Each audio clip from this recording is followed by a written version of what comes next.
Dana Abercrombie from the Koalition. It is a pleasure to see you, Mr. Butler. Hi. You are wonderful. I loved you in this movie. I love this movie. And the thing that I loved is that I expected going in one thing and got something completely different. And this is like an edge of your seat thriller drama where your one goal is just trying to reunite your family, and then complete chaos just erupts. And that's what I just love about how unpredictable it is. So what was it about this script, about how they approached this movie and this concept that really solidified your choice in being in this? And I mean this in a nice way, but you just answered my question, because you hope that's the response that you get, that right. People will think they're getting one movie and realize they're getting something completely different. And that's not to take away from all the spectacle and the excitement and the edge of your seat, but it's in a different way because it's so much more personal and intimate. And so much of it is not actually about the comet. It's looming, but it's what happens to people when this happens, what happens to this family who you very quickly come to know so well, and all their flaws and discomforts and pains and love. And therefore, when you go on the journey, you're seeing it through their lens, and it's so much more powerful and palpable that it just rocks you. And then and also how we set out society and things that happen, like even down to watching the planes leave and the birds and little moments that you sprinkle in that ground it in a truth and a reality that is not your typical Hollywood disaster fare. That you actually think, okay, if this was happening, this is kind of how I feel it would play out. And by the end of the movie, you're like, this really is happening. Are they going to be okay? Oh my God, are you going to? And you can't beat that.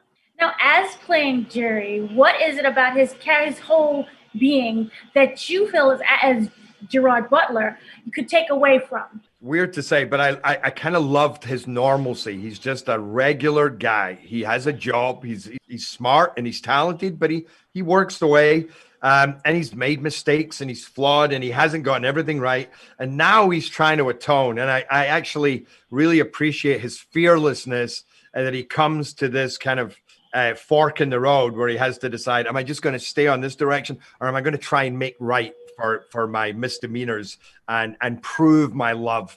And the tenacity, the journey of the heart, what he goes through to try and protect his family, to find his family, whether they're going to make it or not. He just wants to make sure that he's with them, and he will do everything he can to get them to safety. But even if he can't get them to safety, he's going to be with them till the end. And that's that's a very powerful thing, which inspires me as a person. Now, Greenland is the name of the movie. It is also a location. Do you feel that it's a metaphor for something else? Big time. At one point, there was a discussion about changing the name because some people felt it was confusing. And I'm like, you are not changing that name. I love the name Greenland because it connotes and is symbolic of so much more, of a fresh start, of innocence, of purity, of safety, of nature. And I feel that's the idea in this movie is of a fresh start, of a new beginning, whether it's with the family or whether it's with humanity, a chance to rebuild and make it better again with the family, or in the new world that has to be built after the comet. Now, when it came to crafting the character, was it the same as when it came to crafting the character, was he the same later on when you came to filming, or was there a lot of changes made to that person? I think, and this is what I love about performance, especially when you're working with somebody like Rick and a great actress like Morena, is you go in there with certain ideas. The only thing we really tied down were the opening scenes, because we really wanted to show all the complexities, all the uncomfortable moments, the normal moments, the boring moments, just things gently building. But after that, there was no rehearsal. We just jumped in because that's how you kept it truthful and visceral and in the moment, and kept that edge. And therefore, yeah, it did turn out like I kind of was finding aspects of myself that are my character that I was like, oh, I wouldn't have thought that just in the reading of the script. I wouldn't have seen that, which was great because it was more, and that's a great way to do it. I think if it's something that is so intense, sometimes it's just about diving in and see what instinctively comes up.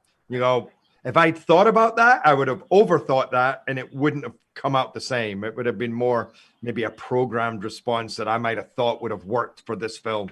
Now, if you could sit down with Jerry as yourself, what advice do you think you would give each other? Remember and brush your teeth every night and every morning.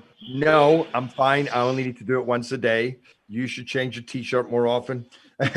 No, what would I say? I feel like it would be just imagine what you could do by overcoming your fears and negativity. Imagine the world that opens up. I think so often we're held back in ways that we don't often even realize subconsciously. Little things, little negative beliefs from childhood, from something that's happened to us. And then you imagine a world full of curiosity and discovery and excitement and boldness. And that's a beautiful world to be in. And I've tasted both. And, the other one is better. No, there are some special effects, kind of realistic. You have the whole comet thing going down. It's nothing really big and out of, The point that I'm saying is when it comes to working with, I'm not sure if you had a lot of green screen, but does that kind of change your approach to certain scenes and how you view like a certain character or a certain situation? Well, when you're working with Rick, you try to use, and by the way, what's best for this movie is you use as many conventional effects as possible. The only thing that we really weren't seeing was the sky.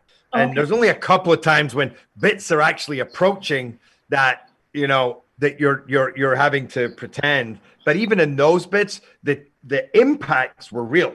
We had explosives set all over the place. I'm driving the car and I'm told, if you go over there, you're going to blow up. If you go over there, you're going to blow up. So make sure you go around there and get in between those two cars because that truck will hit you if you go too early. And there's literally a woman running past us who has a bomb in her back blowing up as if she's been hit by a fragment. So it was very real to keep it as visceral and as authentic and real as possible.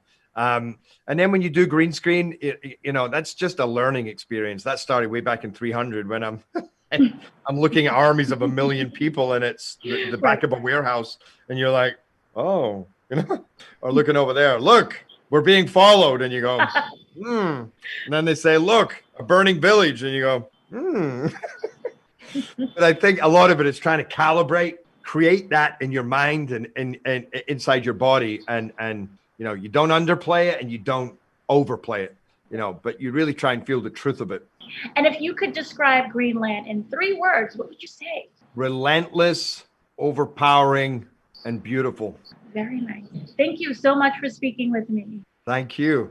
Have a great day.